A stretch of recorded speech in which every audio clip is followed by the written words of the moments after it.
Ay, magandang umaga sa inyo, mga kaibigan. Alam nyo, ngayong araw na ito, may mga napanood tayo ng mga past day, kung di nyo na-monitor, yung mga nangyayaring committee hearing dyan sa House of Representatives, na kung saan ang mga pinag-uusapan yung pondo ng Philippine or PhilHealth. Oo. Itong PhilHealth na to, napakahalaga sa bawat Pilipino. Maralita ka, mahirap ka, kapuspalad ka, salat ka sa buhay, may pakialam tayo dito. Bakit? Unang-una, pag tayo nagkakasakit, pag wala tayong pera, dahil member tayo ng PhilHealth, kahit sa kunting paraan, nagdi-distribute tayo para sa medical natin. Ngayon, ang pinag-uusapan dito sa Kongreso, saan napunta yung ibang pondo ng PhilHealth. Yung mga hindi nabayaran ng mga hospital para do sa mga pasyente na member ng PhilHealth. Ang tanong dito, bakit nito ngayon nabubulgar? Nung panahon ng dating administrasyon ni dating Pangulong Duterte, akala natin todo ang malasakit. Todo ang protekta sa mamamayang Pilipino. Ito bang ginagawa ng dating administrasyon ay pagpapakita lamang sa taong bayan na kunwari ay talagang protektado nila? Nagmamalasakit ba talaga sila?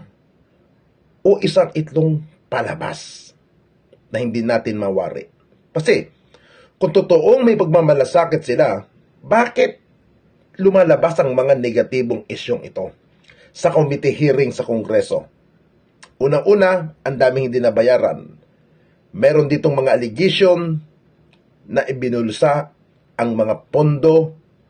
May mga issue din noon nung panahon mismo ni dating Pangulong Duterte na kung saan ang issue dati naglalakihan ng mga sahod ng mga opisyal ng taga-PhilHealth. Kung naalala nyo po yan. Pangalawa, sa mga sangkot sa katiwalian sa PhilHealth ng panahon ni dating Pangulong Duterte, may nabalitaan ba tayo na napakulong sila? May nabalitaan ba tayo na nakumbik nila? Correct me, mga kaibigan, wala po akong mabalitaan ng panahon ni Pangulong Duterte na meron silang napakonbik ng panahon ng kanilang panunungkulan. Hindi po yan masasabing paninira, hindi po yan masasabing gawang kwento. Yan po ay lumabas sa lahat ng mga news outlet. Di po ba? Alam naman po natin ang mga nangyayari. Masyado tayong nabulag dahil popular si Pangulong Duterte ng mga panahon na yon.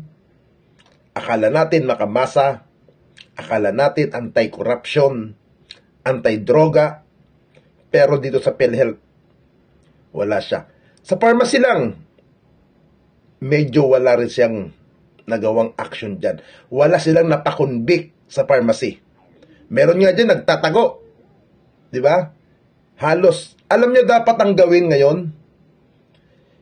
Tama ang mga ginawa ni dating Senator Dick Gordon.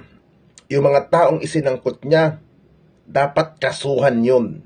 Kalkalin, imbestigahan muli ang ginawang Senate Blue Ribbon Committee ni dating Senator Richard Dick Gordon. Dahil po yun ay pera po natin. Tayong mga member ng PhilHealth, ako member po ako ng PhilHealth. Nagbabayad po ako dyan, nagdidistribute po ako. Contribution po ako dyan. Now, darating ang araw, baka wala ng pera ang PhilHealth. Gusto natin malaman ang katotohanan, dapat panagutin ang sinuman sangkot sa katiwalian na yan noong panahon ni dating Pangulong Duterte. Hindi po ito masasabing paninira, mga kaibigan. Napakahalaga po na malaman po natin. Panoodin niyo po ang mga serye pong ito ng Kongreso at malalaman po natin ang katotohanan. Huwag po tayo magpabulag. Huwag po tayo magpadala sa mga salita nila na sila'y sinisira, sila po'y inaano.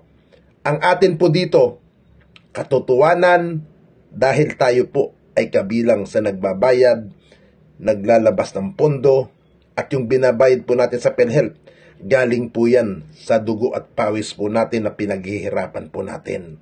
Na inaasahan natin sa darating ng araw na tayo din po ang makikinabang para sa PhilHealth na yan. Papaano kung dumating ang panahon na wala na tayong makukuhang pakinabang dyan?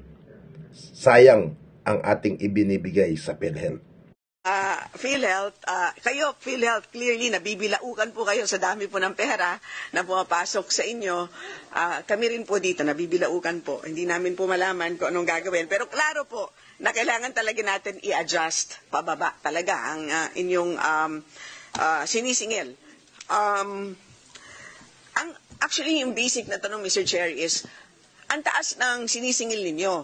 Pero bakit ang konti ng isinusuka ninyo sa tao, di ba?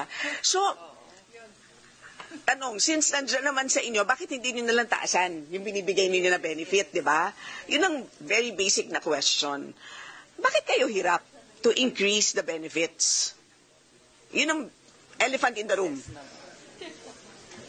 Attorney Santos. Mr. Chairperson, Honorable Representative Kimbo, we have increased our all case rates across the board for 30%, Mr. Chairperson. We have increased our benefit packages starting last year, and even recently, Mr. Chairperson, we have increased the case rates on bronchial asthma and neonatal sepsis. There are also still packages that will be increased this year, Mr. Chairperson, as well as increase in the benefits covering and covered by the Consulta program, Mr. Chairperson, Honorable Representative Kimbo.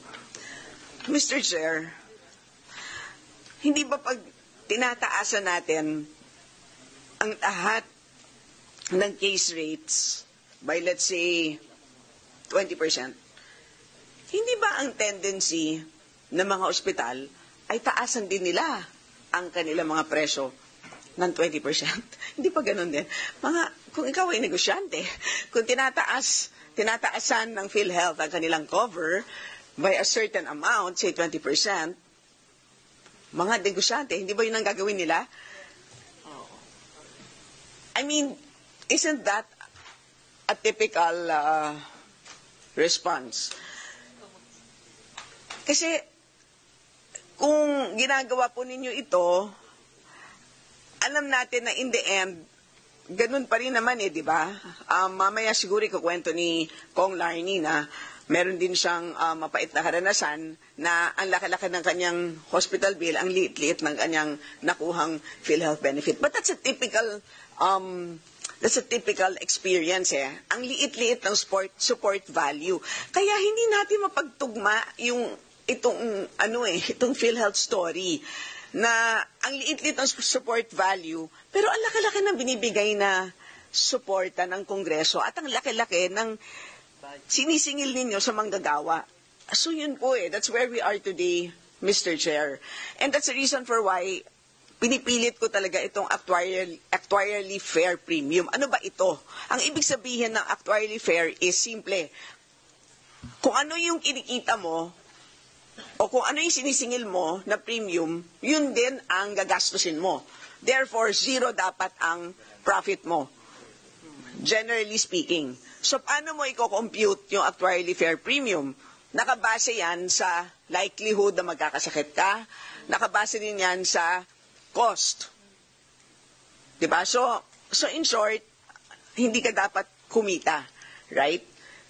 So the fact na malaki yung kinikita niya means talagang